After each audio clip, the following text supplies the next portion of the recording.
One of the main factors contributing to the push by state officials to reopen are the truly devastating numbers from the April jobs report. 20.5 million jobs lost in April, and the unemployment rate soaring to 14.7%. And keep in mind, these are not just data points on paper. Behind every one of those lost jobs is a person. Those jobs are their livelihoods, gone in just a matter of days or weeks, and there's no clear indication of when those jobs will be coming back. I want to bring in the former acting Secretary of Labor during the Obama administration, Seth Harris. Mr. Secretary, thanks so much for joining us. 33 million jobs here in the United States have been lost over the past 7 weeks alone. Can you explain to our viewers how devastating these numbers really are? Because they don't necessarily even tell the full story of how many Americans are out of a job right now, and many of them have even stopped looking for a job. That's precisely right, Wolf. We don't want to fixate on the unemployment rate, even though it is the highest unemployment rate since the Great Depression, because it doesn't tell the whole story. An additional 5 million Americans left the labor force but want to work. By leaving the labor force, I mean they've given up looking for work. In addition to that, more than 5 million additional Americans are working part-time when they want to work full-time. And there's another 7.5 or so million Americans in the category of employed but absent from work, meaning they're essentially on leave, some paid, some not paid. So the devastation is really quite intense. And the troubling thing is that there's every indication that it's going to get worse in the coming weeks as more and more industries shut down, and I'm fearful that we're going to have more and more businesses shut down permanently, and that's going to mean that the recovery is going to be quite slow. And that means those people are not going to be able to go back and get their old jobs if the whole company goes bankrupt. You were the Deputy Secretary of Labor as the economy climbed out of the Great Recession. The number of jobs lost in April wiped out a decade worth of job gains after that financial crisis. How long do you think potentially it could take for the U.S. economy to bounce back?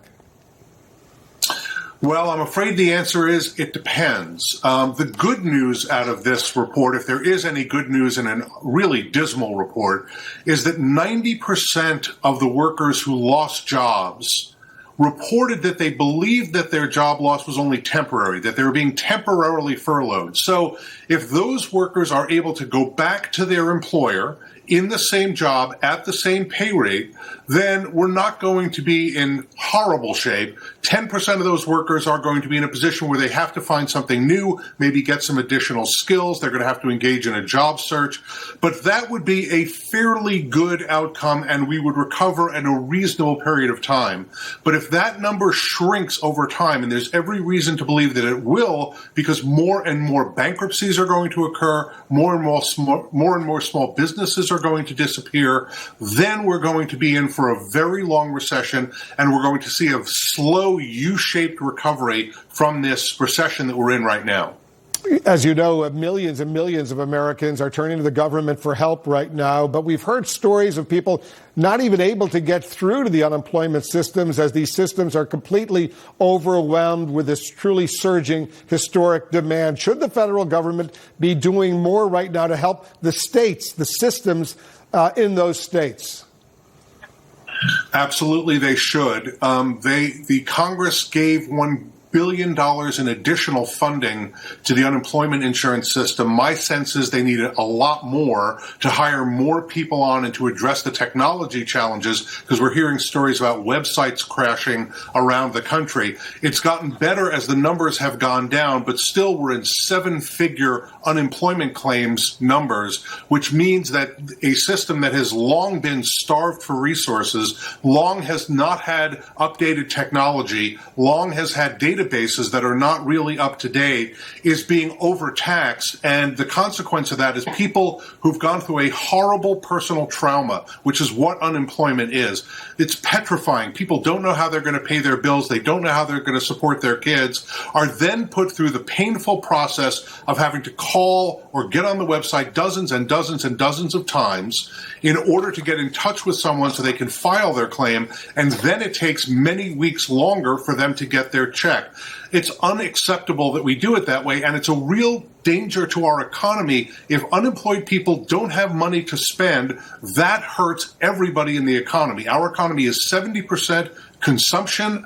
Those unemployed workers are our consumers, along with people who have jobs. We need to put money in their pocket to keep our economy going at a reasonable pace. And what's so sad is to see those huge, long lines of cars backed up for miles, people who never needed help all of a sudden trying to get to these food banks because they got to put food on the table for their families. They've never needed this kind of help before, and now they're waiting to just get food here in the United States of America. When was the last time we saw that?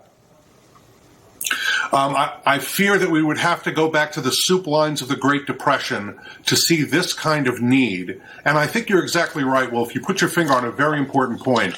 A lot of the people in those food lines are people who never thought they would be in this position. These are middle-class workers who were not living on the edge. They were living fine on their paychecks. They were maybe living paycheck to paycheck, but they were able to support themselves.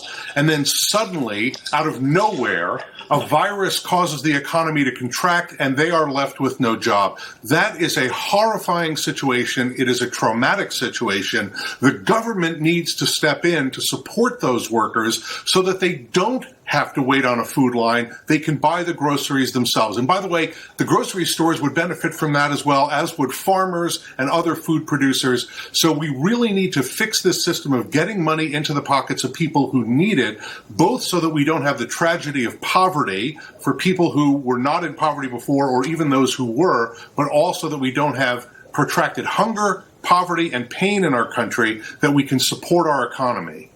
Yeah, these are really, really dire times. The former acting Labor Secretary, Seth Harris. Mr. Secretary, thanks for joining us. We really appreciate it. Thank you, Wolf. It's been 48 days since Prime Minister Boris Johnson locked down the United Kingdom. Today, he announced a plan to ease the stay-at-home order. We're going to go to London. Downing Street next. Stay with us. You're in the Situation Room.